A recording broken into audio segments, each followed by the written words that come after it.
আসন্ন ত্রয়োদশ জাতীয় সংসদ নির্বাচনে সার্বিক নিরাপত্তা প্রস্তুতি, জুলাই যোদ্ধা ওসমান হাদি সহ জুলাইয়ের সম্মুখ সারি যোদ্ধাদের জন্য বিশেষ নিরাপত্তা ব্যবস্থা গ্রহণ এবং লুট হওয়া অবৈধ অস্ত্র উদ্ধারের বিষয়টি বিশেষভাবে আলোচনা করা হয়েছে। স্বরাষ্ট্র মন্ত্রণালয় সহ বর্তমান অন্তর্বর্তী সরকার জুলাই গণ অভ্যুত্থানে সম্মুখ সারির যোদ্ধা ওসমান হাদির উপর হামলার ঘটনায় গভীর দুঃখ প্রকাশ করেছে। এই বিষয়টিকে সরকার সর্বোচ্চ গুরুত্ব দিয়ে দেখছে। অনতিবিলম্বে এই ঘটনার সঙ্গে জড়িতদের গ্রেপ্তারের জন্য আইন শৃঙ্খলা বাহিনীকে নির্দেশ দেওয়া হয়েছে। আশা করছি অতি দ্রুত সময়ের মধ্যে আমরা দুষ্কৃতিকারীদের গ্রেপ্তার করে আইনের আওতায় নিয়ে আসতে পারব। এই হামলায় জড়িত কাউকে কোনো প্রকার ছাড় দেওয়া হবে না। এই বিষয়ে আমরা জনগণকে সার্বিক সহযোগিতা পাবো বলে দৃঢ় বিশ্বাস করি।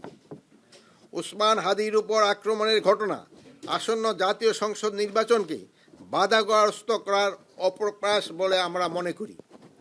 জাতীয় সংসদ নির্বাচনকে বাধাগ্রস্ত বা বানচাল করার যে কোনো ধরনের অপচেষ্টা অন্তর্বর্তী সরকার কঠোর হস্তে দমন করবে। বর্তমানে অন্তর্বর্তী সরকার জুলাই গণ অভ্যুত্থানে সম্মুখ সারি যোদ্ধাদের নিরাপত্তা নিশ্চিতে বদ্ধপরিকর। সরকারের পক্ষ থেকে তাদের জন্য বিশেষ নিরাপত্তা ব্যবস্থা গ্রহণ করা হয়েছে। এই লাইনটা আমি আবারও বলতেছি, বর্তমান অন্তর্বর্তী সরকার জুলাই গণ অভ্যুত্থানে সম্মুখ সারির যোদ্ধাদের নিরাপত্তা নিশ্চিতে বদ্ধপরিকর। সরকারের পক্ষ থেকে তাদের জন্য বিশেষ নিরাপত্তার ব্যবস্থা গ্রহণ করা হচ্ছে। লুট হওয়া ও অবৈধ অস্ত্র উদ্ধারে আইন শৃঙ্খলা বাহিনীর অভিযান চলমান রয়েছে। এটিকে আরও জোরদার ও বেগবান করার জন্য ফ্যাসিস্ট টেরোরিস্টে দমনের উদ্দেশ্যে কমিটি অপারেশন ডেভিল হান ফেজ 2 অবিলম্বে চালু করার সিদ্ধান্ত গ্রহণ করা হয়েছে। এছাড়াও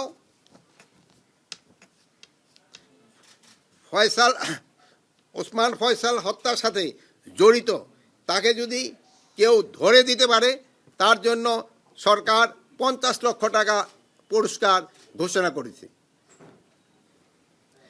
তারপরে এই রেগুলার অ্যারেস্ট ফেসিস্ট অ্যারেস্টের সংখ্যা বাড়াতে হবে। ওসমান হাদি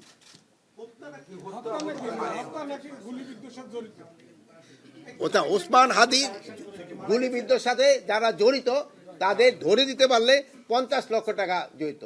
আপনারা সবাই ওসমান হাদির জন্য দোয়া করবেন। উনি ক্রিটিক্যাল কন্ডিশন অবস্থায় আছে। আমাদের সবার দোয়ায় আল্লাহ দিলে উনি আবার আমাদের মাঝে ফিরে আসতে পারবে। এই জন্য আপনারা সবাই দোয়া করবেন। আপনারা যে কোনো ধর্মের হন না কেন তার জন্য আপনারা সবসময় দোয়া করবেন। আরেকটা হলো হাতিয়ার ইস্যুর ক্ষেত্রে এতদিন শুধু সরকারি কর্মচারীদেরই হাতিয়ার দেওয়া হতো। এখন যারা ইলেকশনে পার্টিসিপেট করবে এবং তারাও যদি হাতিয়ার চায় তাদেরও হাতিয়ার আমরা লাইসেন্স তাদের আমরা দিব এবং ওই যারা ইলেকশনে পার্টিসিপেট করে তাদের যদি হাতিয়ার আমাদের কাছে জমা থাকে ওইগুলিও আমরা তাদের ফেরত দিব। আর সবচেয়ে বেশি হলো আপনারা ওসমান হাদির জন্য ব্যক্তিগত আগ্নেয়াস্ত্র আর আপনারা সবাই, আমি আবার বলবো, আপনারা ওসমান হাদির জন্য সবাই দোয়া করবেন। খাস দিলে আপনারা দোয়া করবেন। আপনারা যদি আমরা সবাই দোয়া করলে আল্লাহ ওসমান হাদি সুস্থ করে আবার আমাদের মাঝে ফিরে আনবে।